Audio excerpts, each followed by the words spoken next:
Dall'Alta Padovana all'Europa, Cittadella è tra le 5 destinazioni turistiche europee del 2023. Con un totale di 54.000 voti sul portale European Best Destination, Cittadella è la prima località italiana ad entrare in questa prestigiosa classifica, piazzandosi al quinto posto davanti a Londra, Copenaghen e Praga.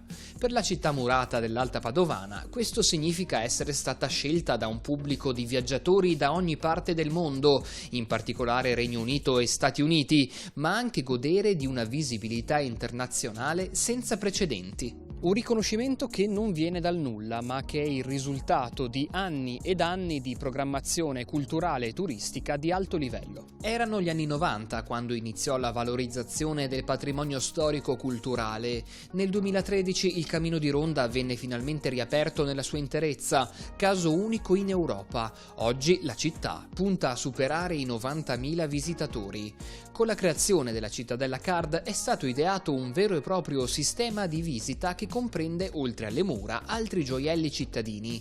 Un percorso che vi abbiamo raccontato e auspichiamo possa essere di ispirazione per tante altre località del Veneto. Un territorio ricchissimo che può davvero fare del suo patrimonio il valore più grande. È una collaborazione che deve nascere con le altre città, non solo murate, ma anche città che hanno dei beni importanti, per poi creare beneficio a tutto il territorio, perché penso qui vicino a Tombolo, con Onara, la palude di Onara, una zona naturalistica fantastica, penso all'asse del nostro Brenta, un fiume Brenta dove insomma può essere vissuto con le biciclette, con i cavalli, in tanti modi, che arriva da Bassano, che parte da Bassano e arriva giù, quindi c'è tanta roba da vedere, tante cose da visitare, tante cose da studiare, da capire, e quindi serve naturalmente a squadra.